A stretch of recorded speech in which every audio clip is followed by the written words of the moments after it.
semua kita ambil. Maknanya silibus itu yang mana silibus yang penting bagi kita semua lah.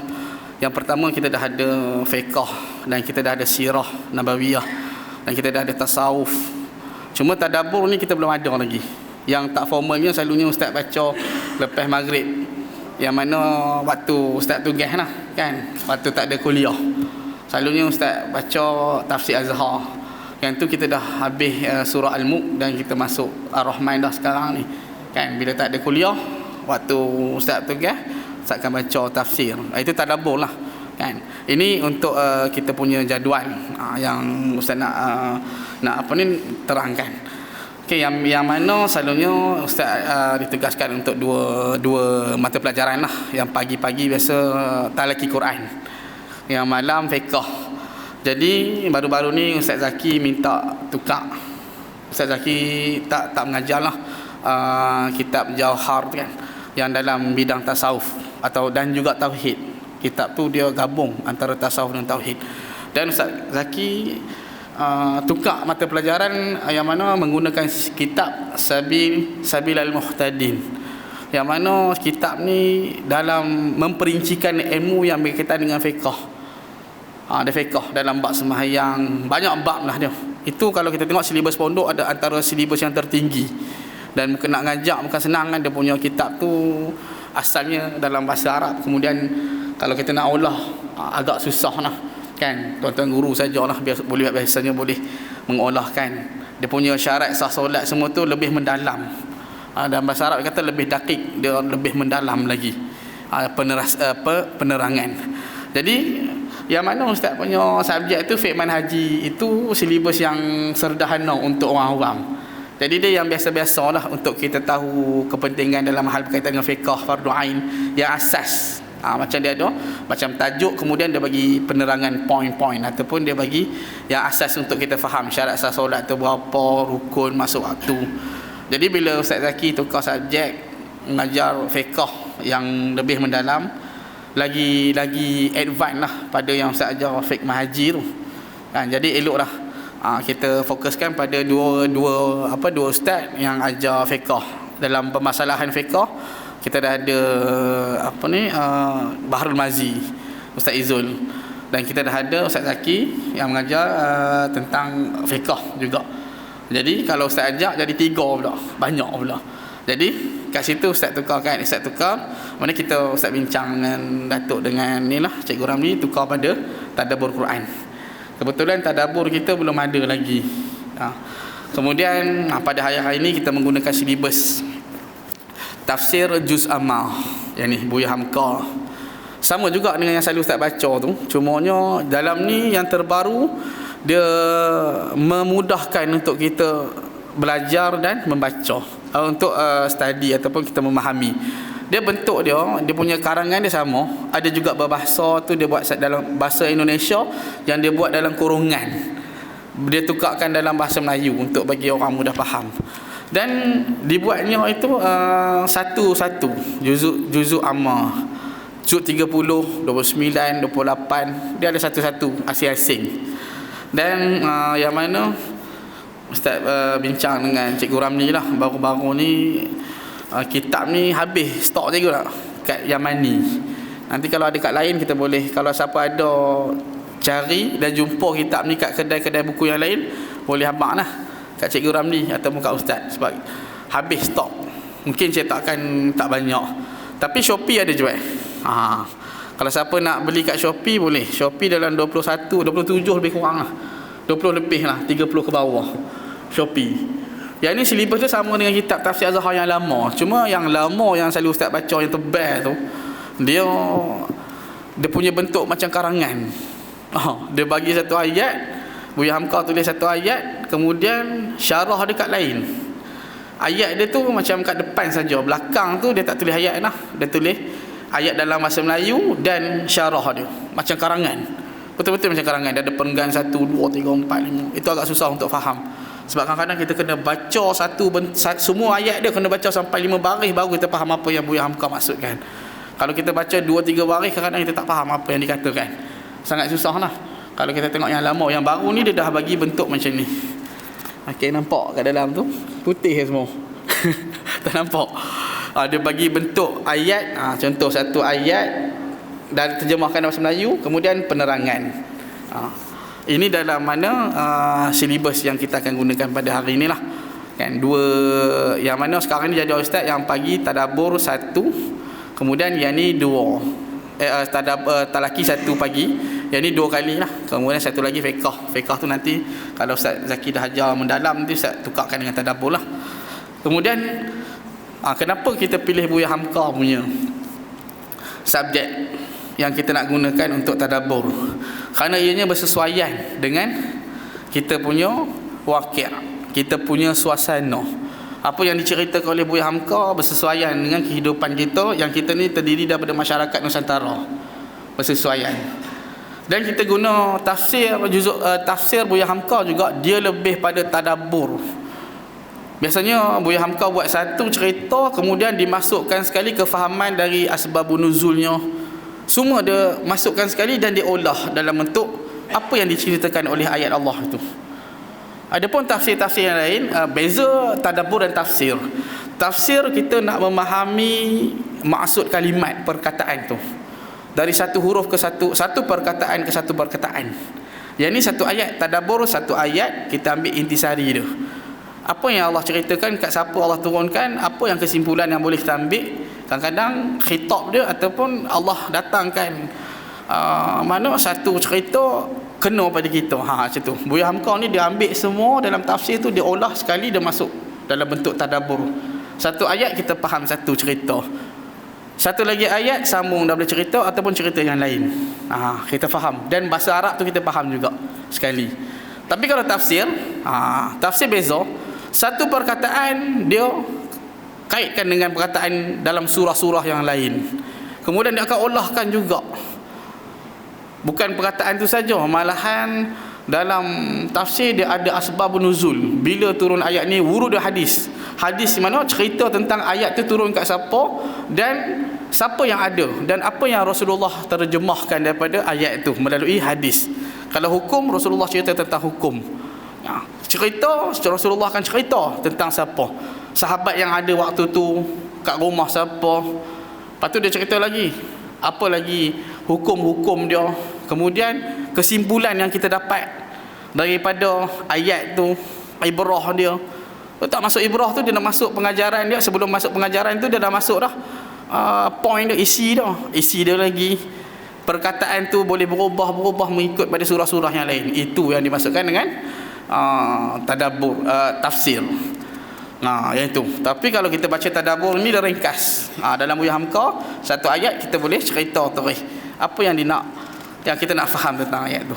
Jadi itulah penerangan yang pertama, poin yang pertama. Yang kedua, tentang buku, kitab yang kita baca. Ada, kalau ada yang boleh beli secara online, belilah secara online lah. Kan? Kalau ada kat kedai, boleh beli kat kedai. Kalau tak boleh, boleh kita kumpul nama untuk photostat, kita bagi pada Cikgu Ramli. Sebelum tu saya nak terangkan lah, ada pandangan, ada juga orang tanya, Ustaz boleh tak photostat kitab-kitab yang siapa-siapa punya kitab yang pengarang, dia ada hak ta'lif, hak pengarang, royalty, yang mana bila kita jual, pengarang dan keluarganya ada dapat dia punya royalty-nya. Jadi kat sini, kalau kita tengok dalam majlis fatwa mengatakan tidak ada masalah dalam bentuk yang mana kita fotostatnya untuk mempelajari ilmunya. Kerana tujuan penulis adalah untuk menyebarkan ilmunya. Manfaat akhirat itu lebih tinggi daripada manfaat dunia. Kalau kita ni sebagai ulama, contoh kita karang kitab, adakah kita karang kerana kita nak menjual untuk dapatkan manfaat dunia? Nak jual untuk dapat manfaat dunia tu? Tak. Satu orang ulama bila dia karang, dia akan karang tujuan untuk disebarkan ilmu, untuk sampaikan ilmu pada masyarakat. Dan manfaat yang lebih besar untuk pengarang, biasanya kalau kita baca, kita akan doakan pada pengarang, dan pengarang juga dapat manfaat. Sebagaimana Buya Hamka dalam alam barzakh itu, kita baca, kita mempelajari ilmunya, dia dapat manfaat daripadanya. Yang mana kata ulama dan mengarang adalah tujuannya yang utama. Sebab tu ulama bahaskan, kalau kita photostat untuk pembelajaran tidak ada masalah. Malahan dianjurkan lagi untuk pembelajaran, untuk sebarkan ilmu. Dan kerana tujuan pengarang yang menulis bukan untuk dapatkan manfaat dunia, malahan manfaat akhirat. Itu. Tapi kalau kita photostat tujuan untuk jual, kita buat ni cetakan yang terbaru ni, kemas lah. Tapi kita buat lagi satu cetakan yang lain yang nampak lagi kemas, kita jual dengan harga yang sangat mahal ataupun harga yang sama, jual untuk dapat keuntungan, itu diharamkan. Kerana dia ada undang-undang dalam mendapat royalty. Ini berkaitan dengan ilmu. Sebab ada orang masih ragu-ragu tentang photostat kitab-kitab yang mana yang ada hak pengarang. Macam-macam lah kalau kita belajar dalam hak penulis, kan, tak boleh nak saling cetak rompak dan sebagainya. Ni jalan dalam berkaitan dengan kitab. Jadi kita ambil pandangan fatwa. Boleh kita nak photostat untuk kita nak dapatkan manfaatnya, untuk nak mempelajari ilmunya, tidak jadi masalah. Itulah tujuan asal pengarang, untuk dapatkan manfaat untuk masyarakat dan juga untuk kita sesama kita, untuk dia dan masyarakat, dia dapat manfaat pahala akhirat. Itu. Jadi untuk photostat tak ada masalah lah kalau kita nak photostat. Tapi kalau photostat ni masalah yang keduanya, dia pakai buang. Dia habis belajar lagi masuk dalam rak, jadilah kulat berabuk, tak pakai lah. Kalau kitab ni mungkin dia sayang, dia akan susun elok-elok. Sekali ada masa dia akan tengok balik, kan? Dia akan tengok balik. Yang dia lebih rasa puas lah. Setengah tu dia kata kitab dia puas. Sebab bila orang tanya kitab apa yang belajar, kita ada rujukan. Itu. Kalau tak ada kitab lagi, kalau pakai photostat kata, apa benda kitab apa yang belajar, ni photostat, kitab photostat saja. Jadi kita guna kitab ni biasa. Buya Hamka ni yang pertama ustaz ngajar kat ni lah, muslimatnya biasalah tafsir dia, tadabbur, dan juga kat masjid kita bila mana ustaz tugas yang mana malam tak ada kuliah. Jadi inilah kita akan teruskan dengan pembelajaran itu. Jadi hari ini kita masuklah pembelajaran tadabbur kita. Yang mana yang tak ada kitab sebenarnya dia kena baca ramai-ramai lah. Tapi hari ini ustaz baca seorang. Ustaz baca seorang, ustaz akan syarahkan. Kan kita punya syarah sebab kita belum ada kitab lagi. Jadi kalau nak photostat bolehlah, kita boleh letak nama, bagi nama pada Cikgu Ramli untuk photostat mana dulu, untuk yang mana kalau nak beli tu agak mahal ataupun tak reti nak pakai Shopee, kan. Mak-mak ayah-ayah ni mungkin ada yang pandai, ada yang tak pandai, kan, nak pakai Shopee, nak guna tekan macam mana nak beli, kan. Yang ni masalah beli online selalu. Ya. Ini kalau tak pandai, kita boleh photostat. Kita boleh, insya-Allah. Jadi insya-Allah kita akan masuk teruslah dalam pendahuluan dalam penghantar yang mana. Okey, kita tengok dulu. Alhamdulillah, kata pengarang, syukur kita yang sebesar-besarnya kepada Allah, Tuhan yang Maha Kuasa. Selawat dan salam semoga Allah curahkan kepada Nabi junjungan kita Muhammad Putra Abdullah serta sahabat-sahabatnya yang berjuang di samping beliau dengan setia menegakkan cita-cita kenabian. Demikian pula bagi seluruh ahli keluarga beliau. Ini kita doakan kepada Rasulullah dan para sahabat dan juga pengarang. Ini adalah tafsir Az-Zahar juzuk yang ke-30. Bersyukurlah kita kepada Allah kerana 37 surah yang terakhir dalam susunan 114 surah. Dalamnya ada 37 surah yang terakhir daripada dalam susunan 114 surah Al-Quran yang sanggup kita menghafalnya dan kerap kali kita membacanya di dalam solat. Ya. Paling senang juzuk 30 lah. Memang kita selalu baca. Tak boleh ni kita letak Quran depan kat rumah. Selalunya kita baca juzuk 30, mudah nak hafal, dia pendek-pendek, kan. Syukur alhamdulillah kerana 37 surah bacaan kita sehari-hari ini telah dapat kita hidangkan tafsirnya. Ni Buya Hamka dia mengarang yang juzuk ke-30. Sejak surah An-Naba surah ke-78 hingga surah An-Nas surah yang ke-114. Pada surah-surah yang pendek ini terdapat ilmu pengetahuan yang mendalam dan jitu. Banyak sekali pengajaran terkandung di dalamnya untuk dijadikan pedoman dalam kehidupan kita. Afala yatadabbaruna al-Quran, Allah kata, apakah kamu tidak mentadabbur akan Al-Quran itu? Maka inilah pada hari ini kita mempelajari ilmu tadabbur. Adapun ilmu makhraj dan sifat saya rasa tak ada masalah sebab pagi-pagi semua baca banyak elok lah. Yang kita dah buat satu pembaruan dan berjaya, alhamdulillah berjaya. Kita punya karya kita kan. Kita punya jemaah kita baca Quran dengan keadaan yang elok dah. Tiba masa kita bertadabbur pula. Selepas kita mempelajari, kita dah mahir dalam ilmu makhrajnya, sifat dan tajwidnya. Okay, kita terus. Banyak sekali pengajaran terkandung di dalamnya untuk jadikan pedoman dalam hidup kita. Dengan kata-kata pendek dan tegas mengenai sasaran penting sebagaimana yang selalu didapat pada surah-surah Makkiyah. Surah-surah yang dalam yang kita nak belajar pada juzuk yang 30, banyak suratul Makkiyah yang diturunkan di Mekah. Kita dapat mengambil pengetahuan yang banyak di dalamnya. Dan memanglah di dalam juzuk 30 atau juzuk Amma ini hanya 3 surah sahaja yang diturunkan di Madinah. Dalam juzuk 30 ada 3 je surah yang diturunkan di Madinah, iaitu surah Al-Bayyinah, surah Al-Ma'un dan surah An-Nasr. Adapun yang selebihnya 34 surah, para ulama ahli tafsir dan asbab nuzul cenderung mengatakan semua turun di Mekah. 3 Al-Bayyinah, surah Al-Ma'un dan An-Nasr.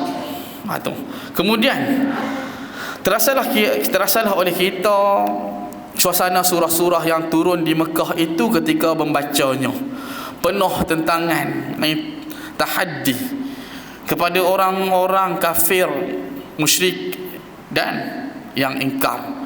Ini banyak cerita ni yang dalam kita baca, kita tahulah suasana yang berlaku ketika Rasulullah dakwah di Mekah, yang penentangannya terdiri daripada kaum-kaum musyrik. Kadang-kadang kalau kita tengok tafsir yang Allah turunkan ni, bukannya kita nampak macam Allah turunkan pada musyrikin Mekah ataupun kepada para sahabat. Dia turun masa 1400 tahun lepas. Ceritanya yang Allah cerita tu kadang-kadang untuk Nabi berhujah dengan orang musyrik. Kadang-kadang Allah datangkan Quran ni dalam bentuk cerita untuk ceritakan pada para sahabat dan juga orang-orang ahli kitab. Untuk mana Allah cerita ni biasanya dalam bentuk yang Allah nampak secara menyeluruh apa yang berlaku ketika itu. Kalau kita baca seolah-olah ni Allah khitab pada kita, mana Allah tuju pada kita ayat ni, sedangkan ayat ni turun kat Rasulullah. Pelik tak? Pelik. Ceritanya sampai kepada mulut Nabi dan Nabi menceritakan pada para sahabat, pada tabi'in, dan juga Nabi berhujah pada orang musyrikin Mekah. Nabi juga berceritanya pada orang Nasrani, orang Yahudi juga ketika itu 1400 tahun lepas. Tapi bila kita baca seolah-olah Allah cerita pada kita, macam Allah berkata-kata dengan kita, apa yang berlaku. Nanti kita baca surah Naba, kita tahu orang kafir ni macam mana bila Nabi datang, keadaan mereka ni kelang kabut. Sedangkan cerita tu bukan turun hari ni, tapi seolah-olah tu Quran yang kita baca, tadabbur yang kita baca dan surah yang kita baca, surah An-Naba ni yang mula-mula lah kita start pada ayat surah Amma Yatasaalun tu. Seolah-olah dianya berlaku pada Allah, cerita pada kita sekarang lah ni. Macam Allah cakap pada kita, Allah cerita, baru kita tahu, macam tu rupanya, macam Allah bersembang kita. Lepas tu kita kata Quran ni, kita kebaca kalamullah ni seolah-olah kita bersembang dengan Tuhan kita. Itu kita bercakap, Tuhan cakap pada kita. Lepas tu kita kena tadabbur. Jadi inilah sebenarnya surah yang turun ni, walaupun 1400 tahun yang lepas kan turun pada musyrikin, tapi ayat ni bila kita baca sekarang, memang Allah cerita pada manusia-manusia yang lain. Semua tak kira zaman. Dia tak terbatas pada waktu tu sahaja. Kalau Allah cerita pasal Nabi, mesti Allah cakap dengan Nabi saja dan langsung. Mesti cerita tu hanya Allah dengan Nabi sahaja. Tapi tak, Allah cakap macam Allah tak cakap dengan Nabi saja. Malahan Allah cakap dengan semua makhluknya, iaitu manusia dan juga jin. Itu Allah ceritakan pada kita yang berakal.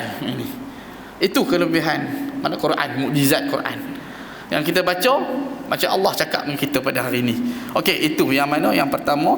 Yang seterusnya kata surah Al-Asr dan Al-Kautsar dan surah Al-Ikhlas adalah amat pendek, namun isinya sangat luas dan dalam. Demikian juga surah Al-Falaq dan surah An-Nas pendek juga kata, namun isinya meliputi kehidupan manusia di tengah-tengah alam. Tinggi dari itu sedikit ialah surah Al-Fil dan surah Quraisy, li'ila fi Quraisy alam tarakai, kan? Panjang sikit lah kita kata. Sedang surah yang diturunkan di Madinah yang mengandung kata-kata pendek hanya 2 sahaja. Yang turun kat Madinah yang pendek surahnya 2 saja, surah An-Nasr. An-Nashr. Al-Nashrah, tak salah. Ada yang Al-Ma'un kata. Dan surah Madinah yang paling panjang ialah surah Al-Baqarah. Turun kat Madinah surah Al-Baqarah. Dan mengandung 2 juzuk ditambah 1/4. 3 juzuk lebih ya, surah Baqarah. Itu paling panjang yang diturunkan di Madinah. Yang paling pendek yang turun ayat Madinah Al-Nashr, Al-Nashrah dengan Al-Ma'un gitu. Itu yang turun di Madinah yang paling pendek gitu. Sekali lagi kita bersyukur kepada Allah SWT kerana surah-surah yang 37 banyaknya terkandung di dalam juzuk 30 yang mengandung berbagai urusan kehidupan hari kiamat. Nah, ini kita akan bincang kan, ceritakan gitu. Urusan kehidupan kita sebagai mukmin dan orang kafir. Macam mana orang kafir punya kehidupan hari kiamat atau tolong menolong sesama manusia.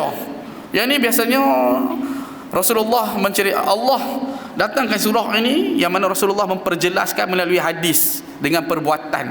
Banyak akhlak itu, akhlak Nabi diturunkan di Mekah melalui dan hal dengan perbuatan. Lepas tu kita punya dakwah yang paling kesan bukan dengan kata-kata. Kata-kata ni boleh membohong.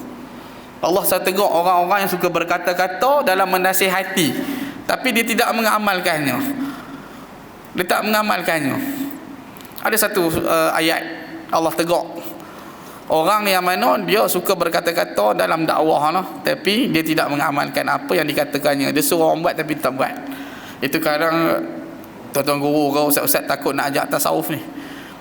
Itu dia habaq orang buat macam ni tapi dia tak buat.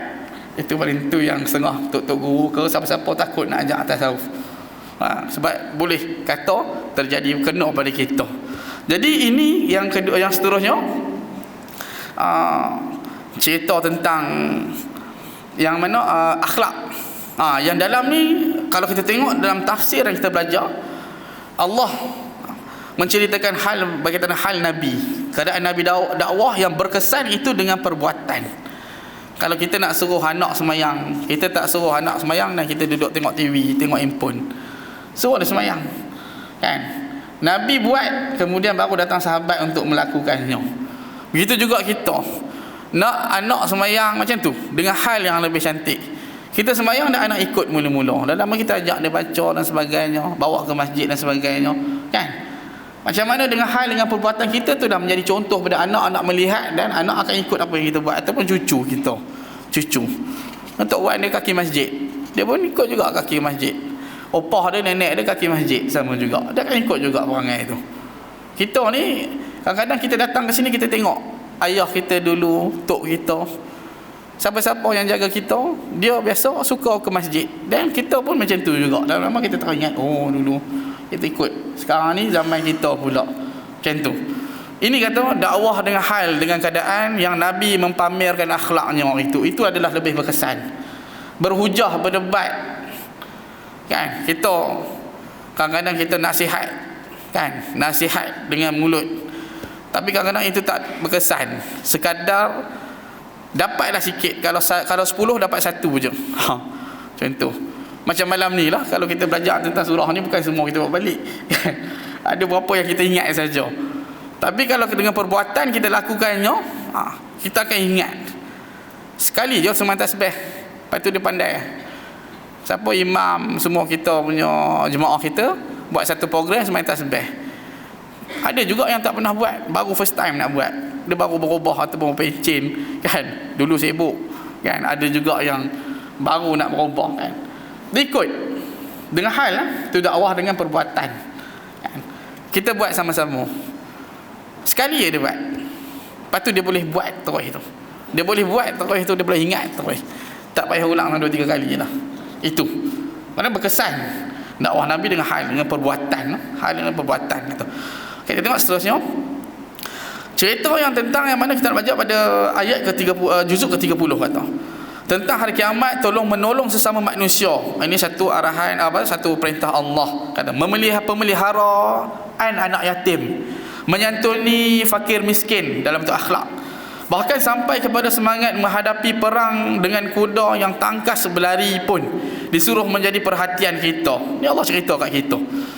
Kelak di situ ketika dibayangkanlah perjalanan kafilah di musim panas ke Taif dan di musim dingin ke negeri Syam, yang dengan sendirinya menimbulkan semangat berusaha. Di dekat itu dibayangkan betapa Allah mempertahankan rumahnya yang suci daripada anasir jahat musuh-musuhnya. Ni Allah pertahankan Kaabah, Baitullahil Haram itu. Bahagian penutup kita dipertontonkan dengan tauhid rububiyah, uluhiyah, dan terkandung dalam surah, iaitu surah Al-Ikhlas dan surah Al-Kafirun. Jadi kalau tengok Buya Hamka ni, dia lebih kepada cenderung pada tauhid rububiyah, uluhiyah dengan asma' wa sifat. Kan, kalau kita lebih pada tauhid 20 lah. Kita menggunakan metod dalam kefahaman ilmu tauhid itu tauhid 20, kan. Dan di penutupnya sekali kita disuruh kepada Allah yang Maha Esa daripada segala bahaya yang ada di alam keliling kita dan dari bahaya jin dan manusia pula, itu surah Al-Falaq dan Nas.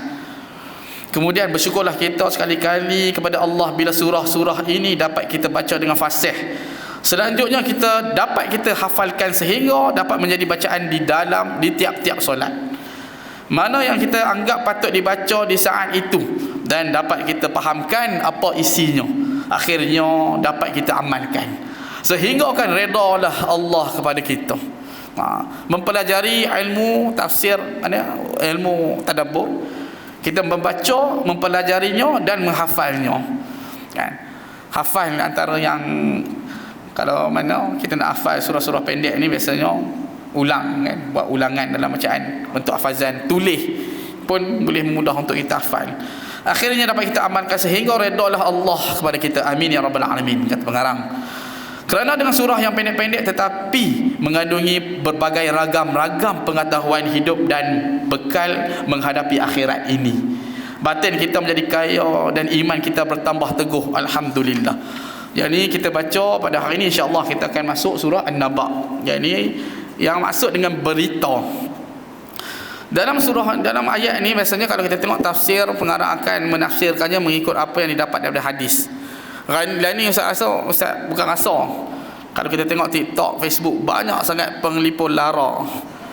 Yang satu orang yang cerita tentang kiamat, tanda-tanda kiamat, seolah-olah dia mengetahuinya lebih daripada Allah dan Rasul. Menambah tokok tambah dalam mencerita, melunak-lunakkan cerita. Itu sangat berbahaya lah, kan. Kadang-kadang tak dapat pengajaran daripadanya. Kita cerita apa yang dapat pengajaran, tapi dalam ni Buya Hamka susunkannya melalui ayat-ayat yang kita baca dan tadabburnya itu sekali dengan kesimpulan yang kita dapat ibrahnya. Ada setengah tu cerita pasal Dajjal, kan. Dajjal dia tak habis-habis. Dajjal dia macam-macam pengikutnya di kalangan Yahudi tu pakai macam mana, senjata apa yang dibawa, sampai kan macam tu dia cerita. Nabi dengan Allah tak cerita apa macam tu, sampai senjata apa dia bawa, senjata canggih yang moden dan sebagainya, kan. Itu tak ada lebih dalam bercerita, dalam mencerita tentang kiamat khasnya. Okey, kita masuk ayat yang ke juzuk yang ke-30, yang mana surah yang diturunkan di Mekah, surah ke-78 An-Naba yang kita akan baca hari ini. 40 ayat diturunkan di Mekah, ayat 1 hingga 40 kata. Okey, yang ni boleh tak ikut Ustaz baca? Ustaz baca kemudian ikut, boleh? Kalau tak Ustaz baca seorang lah. Ustaz baca dia seorang dulu lah. Nanti kita ada kitab, nanti baru kita baca ramai-ramai. Okey, Ustaz baca.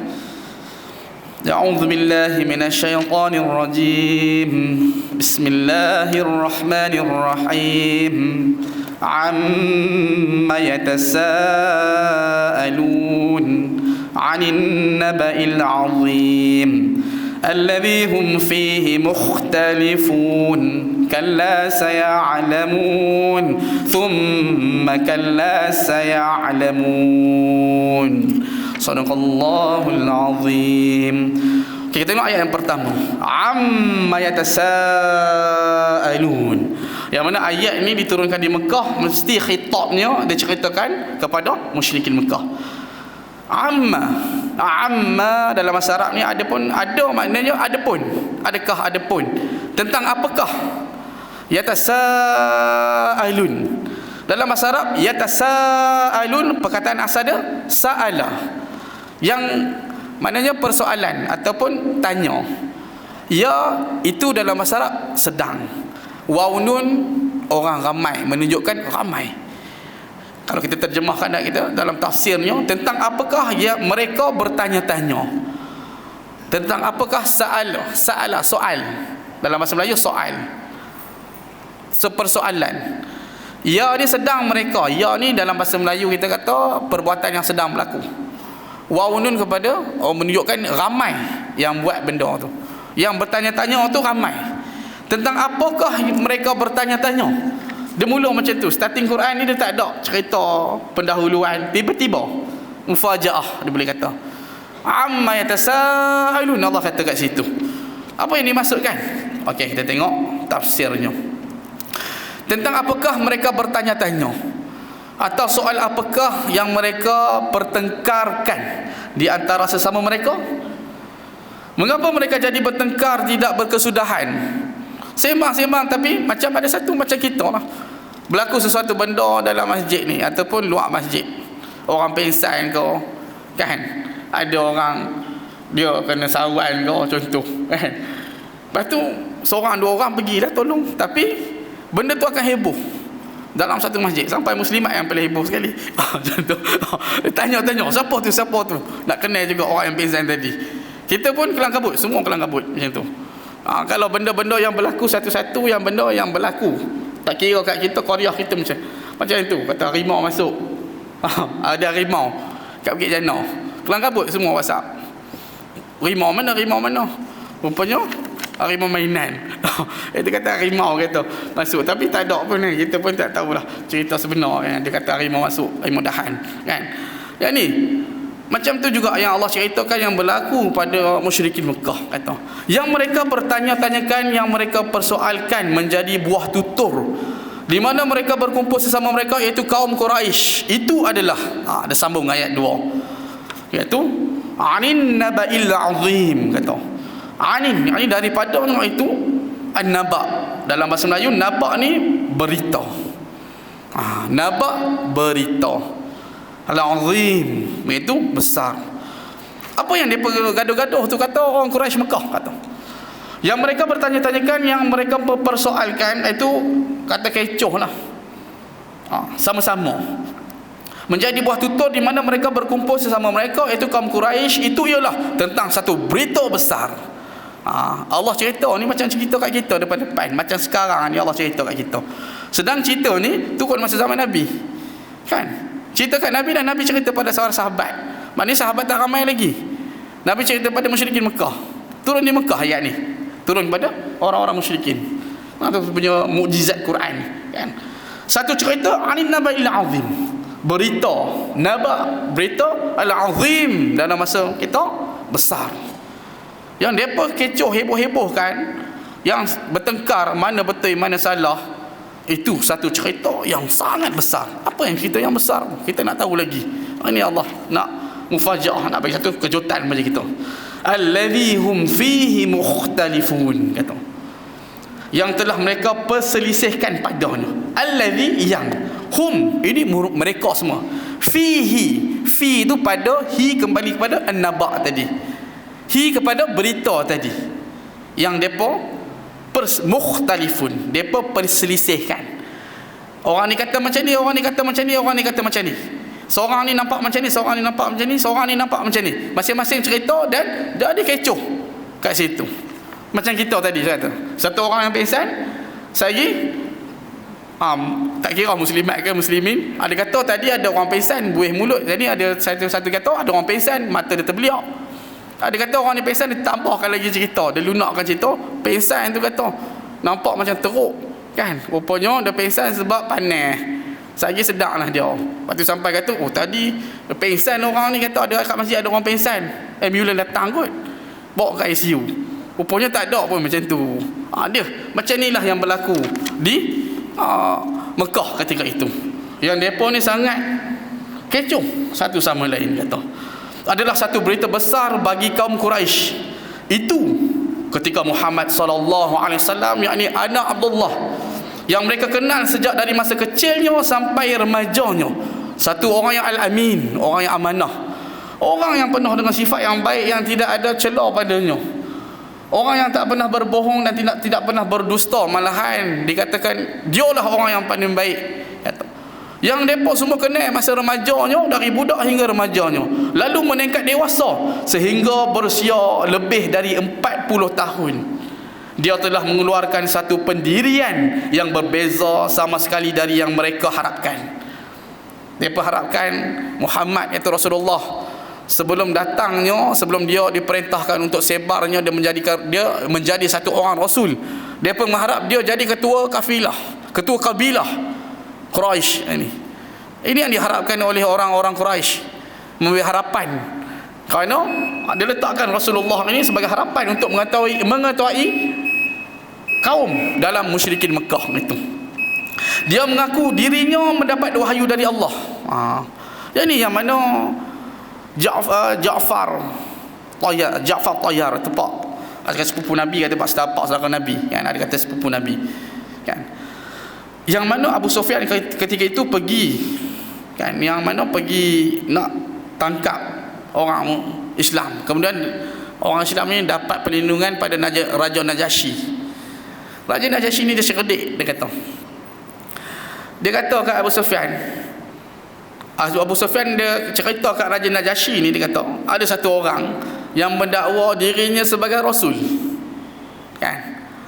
Dia kata ada orang ni dah gila, dia kata dia jumpa malaikat, dan malaikat, dia kata dia satu orang Rasul yang dapat wahyu dari Tuhan dalam mimpi dan sebagainya, kan, cerita ni. Yang kata Najasyi ni, dia ada pendeta ramai di kalangan Nasrani. Dia tanya Abu Sufyan, apa yang merepeknya? Abu Sufyan ceritalah dia mendakwa dia satu orang Rasul. Lepas tu dia tanya Abu Sufyan balik, dia kata, ada tak sebelum ni kaum kamu, di tempat kamu, datangnya seorang Rasul?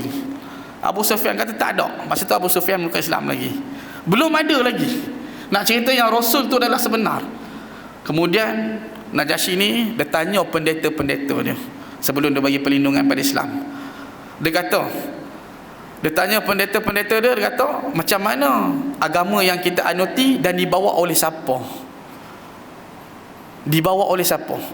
Yang pendeta ni menceritakan, Najasyi ni orang alim lah dalam Nasrani ketika itu. Dan kata, pendeta cerita semua agama dalam mana yang dianut oleh Yahudi, dianut oleh Nasrani, dibawa oleh Rasul. Adanya kitab-kitab samawi je. Yang satu orang sama ceritanya, mengaku dia seorang Rasul, hingga ke Isa alaihissalam. Begitu juga dengan agama yang mereka anuti juga, dibawa oleh Isa juga, tapi mereka selewengkan kata Isa anak Tuhan. Itu. Jadi bila Nabi kata, bila Najasyi dengar cerita tu, dan satu orang di Mekah yang tak pernah gaul dengan siapa-siapa, yang duduk dalam orang dia saja, ibarat macam kalau kita duduk bawa katak bawah tempurung, dia duduk dia je, macam kita Korea kita, kat Korea kita tak campur dengan orang lain, daripada kecil sampai besar situ je, semua tak campur dengan orang lain. Tiba-tiba ada satu orang yang mengaku Rasul. Begitu juga dengan di Mekah dulu, yang mana Najasyi tanya pada Abu Sufyan. Abu Sufyan kata, mengherankan bagiku satu orang yang asalnya orang yang sangat baik, tapi dia jadi orang gila. Dia mengaku diri dia Rasul. Dan Najasyi dengar semua Rasul-Rasul yang terdahulu macam tu juga. Bermakna betul lah Rasulullah itu adalah satu orang Rasul. Itu betul lah. Siapa yang ajar dia kat situ, sedangkan dia tak campur dengan orang lain. Tiba-tiba satu orang yang mengaku dia Rasul. Rasul-Rasul dulu yang mana bermula dengan Abul Anbiya, kata Ibrahim alaihissalam, Ya'qub alaihissalam, Yusuf alaihissalam, semua mengaku dia satu orang Rasul. Dia bagi peringatan kepada semua orang, aku membawa satu yang Tuhan berikan pada aku, syariat dan juga peringatan pada kamu semua. Itu juga apa yang dibawa oleh Rasulullah, dan Rasulullah mengakunya semasa mana Islam, kata bermulanya Islam. Anin naba'il azim, yang depa perselisihan tentang cerita yang sangat besar itu, alladhi hum fihi mukhtalifun, yang depa ni khilaf sama-sama mereka cerita. Satu orang yang kata satu orang ni, dia kata sudah gila, yang datangnya mengaku dirinya sebagai Rasul. Asalnya dia satu orang yang baik, yang dipercayai oleh semua orang. Inilah Rasulullah, kata. Betul tak Rasul? Betul lah. So apa yang berlaku kalau kita tengok daripada kajian kan, apa yang Najasyi tanya, itu yang berlaku pada Rasul yang terdahulu dan berlaku pada bangsa Arab. Rasul belum pernah lagi diutuskan dalam bangsa Arab. Itu Muhammad SAW yang dia mengaku dia satu orang Rasul. Najasyi tak cakap ke Abu Sufyan betul dia seorang Rasul, sebab Najasyi dia selidik dulu. Itu dia bagi perlindungan kepada orang Islam. Itu. Jadi inilah ayat yang kita baca pada hari ini, ayat yang kedua. Ayat yang cerita satu berita besar, yang satu orang yang dikenali oleh semua orang dari kecil sampai ke besarnya, satu orang yang dipercayai, yang diharapkan oleh musyrikin bahawa dia menjadi satu ketua daripada kabilah untuk mengetahui untuk memimpin kata bangsa Quraisy ini. Tapi dia sudah menjadi satu orang membawa pendirian yang berbeza, yang dia mengatakan aku adalah Rasul. Jadi insya-Allah kita sambung pada hari yang akan datang pada ayat yang ketiga. Bismillahirrahmanirrahim. Alhamdulillahirabbil alamin wassalatu wassalamu ala asyrafil anbiya'i wal mursalin Muhammadin wa ala alihi wa sahbihi ajma'in. Allahumma faqihna fid din wa 'allimna ta'wil. Allahumma ij'alna mutakallimina bil lughati al arabiyyah fusha wa mutabahhiran fi 'ulumiha. Rabbana atina fid dunya hasanah wa fil akhirati hasanah wa qina 'adzaban nar. Sallallahu ala sayyidina Muhammad wa ala alihi wa sahbihi wasallam. Alhamdulillahirabbil alamin. Amin rabbil alamin. Assalamualaikum warahmatullahi wabarakatuh.